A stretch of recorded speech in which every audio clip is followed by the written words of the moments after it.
it's times like this that I really have to reflect on what I've learnt on my 2 years in politics and in the Senate, and how students of political history, or even students of politics, are going to look back on this this period in history.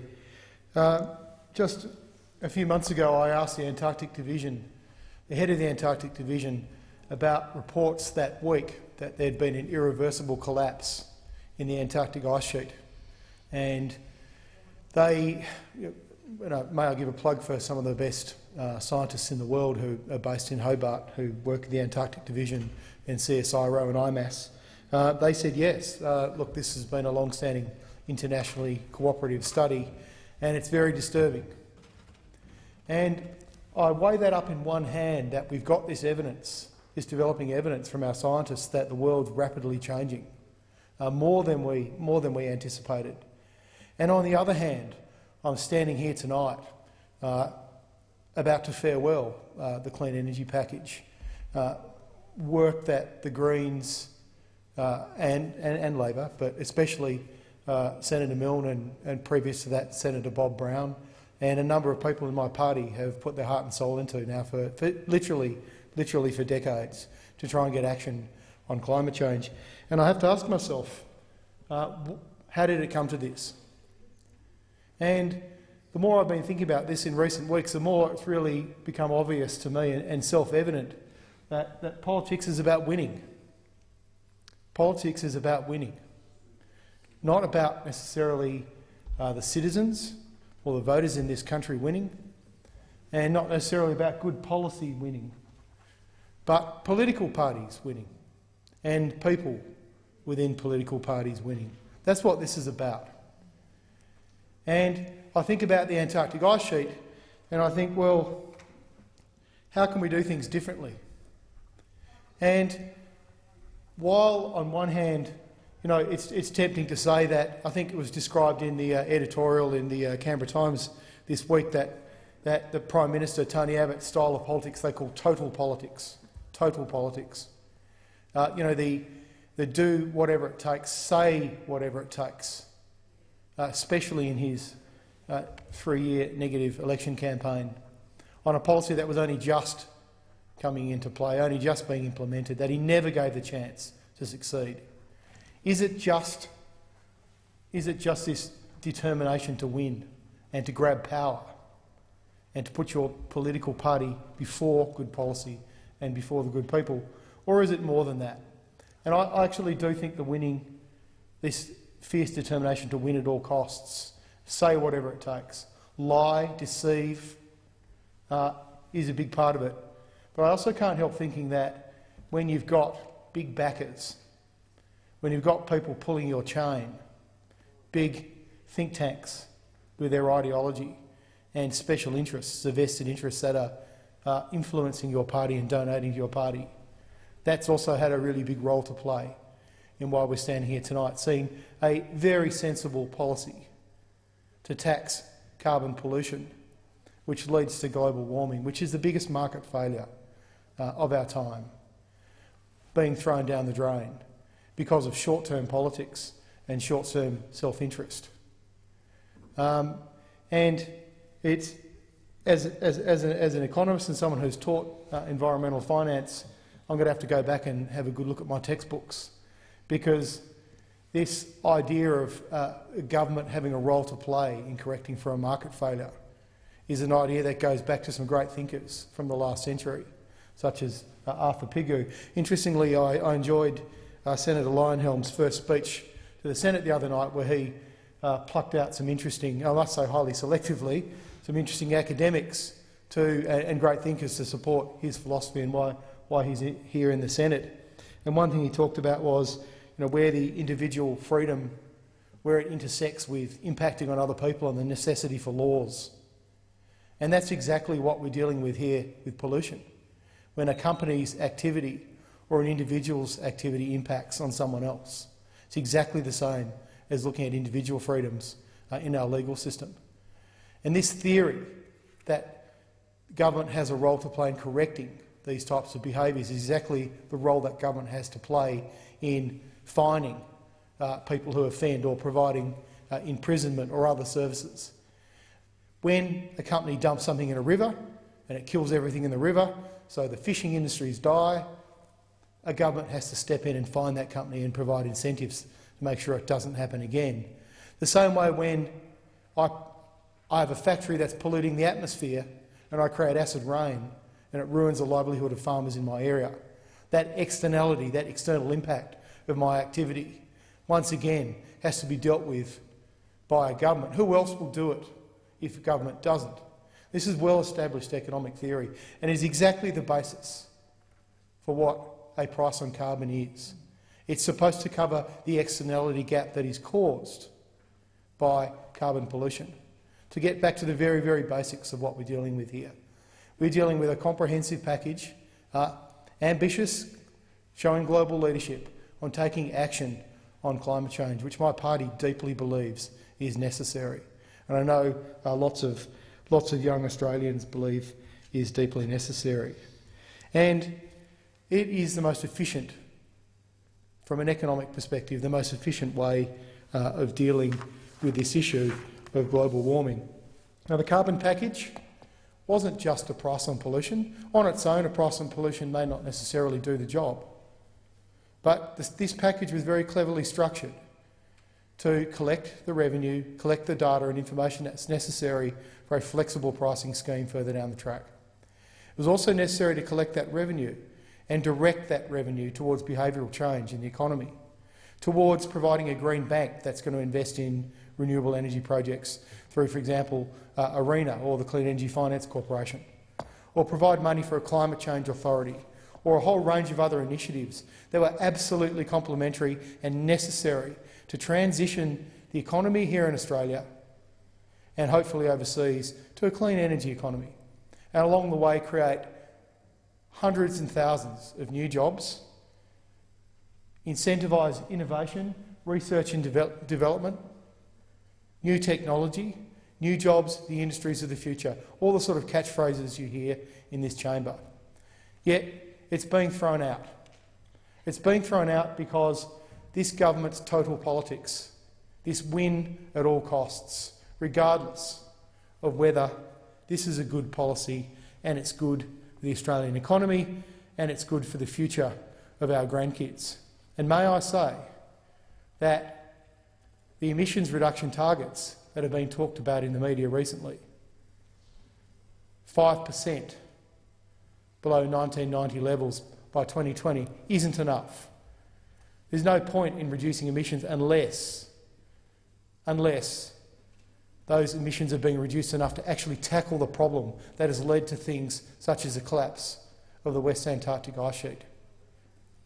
That is our moral obligation, not just as senators, but for every citizen. Now, it doesn't help when you've got vested interests, special interests, pushing their agendas. Senator Waters talked about $18 billion that would be collected on forward estimates. That's $18 billion. That'd fill a pretty big hole in anyone's estimates in tackling a budget that needs to be reduced and brought towards surplus. Just like fixing the mining tax would also help plug holes. Tackling tax minimisation and avoidance overseas. Tackling fossil fuels, subsidies for the mining industry. There's so many different ways we can raise revenue sensibly to reduce debt in this country. But instead, we have a range of budget measures that have been introduced to take money off those who can least afford to pay it, off the most vulnerable. Once again, I have to ask myself in the dead of night, why do we do these things? What is driving this? And I've got no doubt that the special interest theory, that the influence that lobbyists have, not just in the mining industry, that was very obvious when we saw the previous Prime Minister Kevin Rudd being deposed around the whole debate on the mining tax and, of course, the aggressive advertising of the mining industry to prevent that tax from going ahead. I've seen it with container deposit scheme in this country, the lengths to which Coca-Cola and the beverage industry will go to prevent a recycling refund scheme that works everywhere it's been implemented, because they see it as an impost on their profits, regardless of the public good. And we're seeing it with the big polluters in this country. So instead of doing what economic theory tells us, taxing big polluters, we're actually going to take taxpayer funds, a couple of $1 billion to start with, and pay the big polluters. That's correct. We're going to pay the big polluters under this government's direct action plan. So $18 billion down the drain, and then the taxpayers actually got to cough up to give money to the big polluters. And it's not as if they don't get given enough already. I'd like to read you a couple of lines from the Economist's open letter, which was published last week in media right around the country, supporting a price and limit on carbon pollution. And this was a number of academics right across this country, very well-respected economists. We're writing this open letter as a group of concerned economists with a broad range of personal political views, but united in the judgment that a well-designed mechanism that puts a price and limit on carbon pollution is the most economically efficient way to reduce carbon emissions that cause global warming. Such a mechanism is necessary and desirable structural reform for the Australian economy, designed to change relative prices in a way that provides an effective incentive to consumers and producers to shift over time to more low-carbon, energy-efficient patterns of consumption and production. And then it goes on to talk about how a well-designed price and limit on carbon pollution has benefits to other schemes. This is from the leading academics in this country. Why aren't we listening? I'll tell you why we're not listening, because it doesn't suit the political mantra of this government that somehow they have to axe the tax, the toxic tax, and it doesn't suit the vested interests that pull their chains. And I noticed Mr Murdoch, who none of us could deny is a very influential man in this country, saying on the weekend that he pretty much thinks climate change is a waste of time, and we should all be very sceptical of whether climate change is real. When that's coming from a guy who controls nearly half the media in this country and has significant international influence on what people, everyday Australians, read every day, is it any wonder that we're facing the troubles that we are in trying to take effective, real action on climate change? I'd like to talk a little bit about Tasmania, Madam Acting Deputy President, because the Greens often get criticised as not being economically friendly or not delivering on jobs in my home state. And I have talked about this till I'm blue in the face, the fact that the price on carbon has been a very positive thing for Tasmania. I've got an email here directly from Hydro Tasmania that gives me all the information. And they said that in financial year 2012-2013, the first year of the carbon price, profit before fair value adjustments was $237.7 million. This result was, quote, the largest in our history and more than double the previous record set last year. Led to total returns to government of $263 million and a dividend of $115.7. Now, to put that in perspective, that is nearly 13% of the Tasmanian government's non-Canberra revenues. That pays for schools, for hospitals, for policing, for homelessness and issues that we have in every state. And of course Tasmania is under the pump. And I noticed that Senator Lionhelm and others are happy to try and take GST off Tasmania, yet they're going to support the repeal of a price on carbon, which is one of the biggest economic beneficiaries for the state of Tasmania.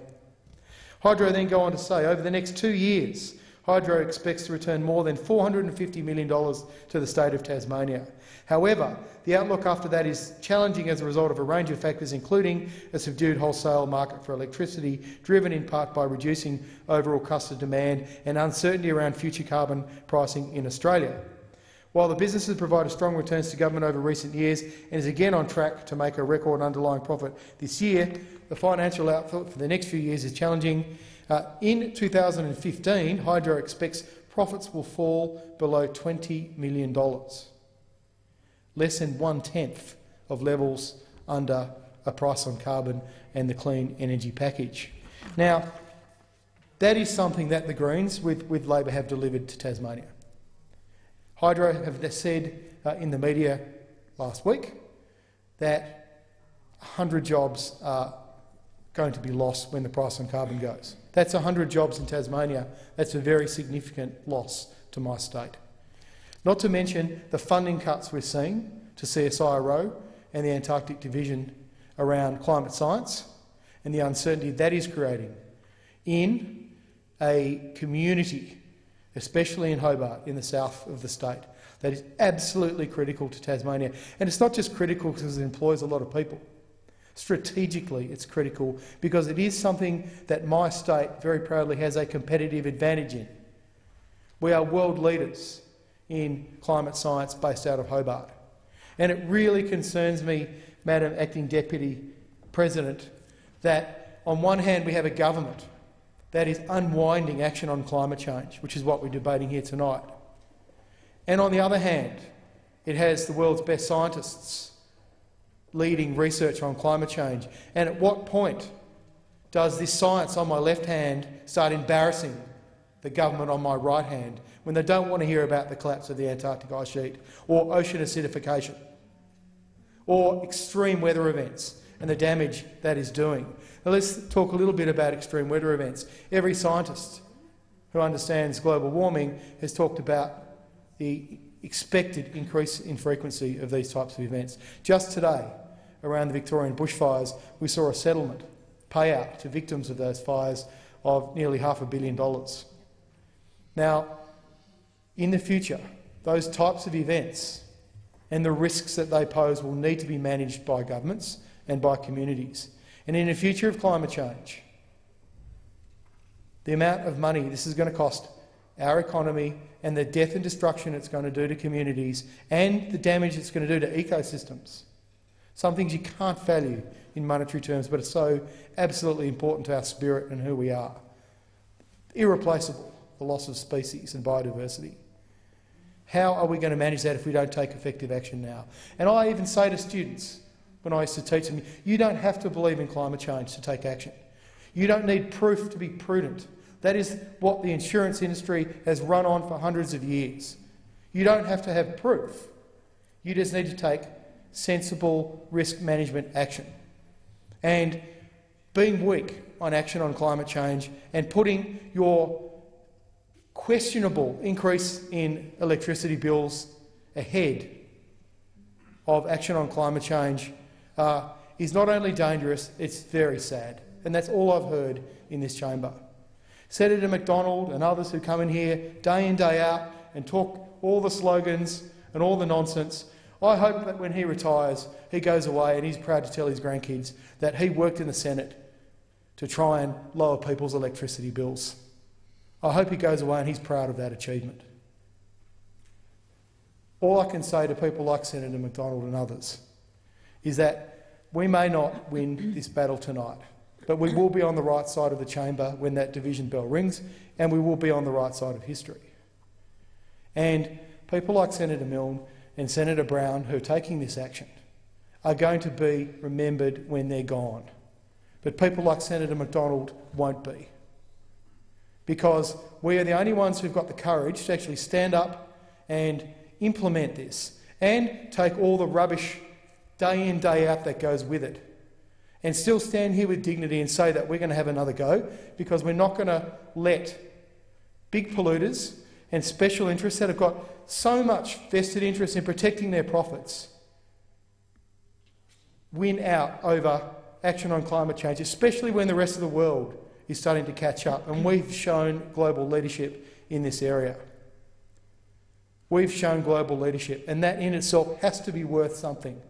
And one day this country will be remembered for it. But the way we're going now, we're an international embarrassment on so many levels, whether it's whaling in the environment, whether it's refugees and what we're doing to some of the most vulnerable people in the world, and whether it's action on climate change. We are currently an international embarrassment. And we have 3 years now, maybe less, if we go to a double dissolution, and I certainly hope we do, to throw this government out and throw these guys out and take some action on climate change when it's needed and actually stand up for our grandchildren's future.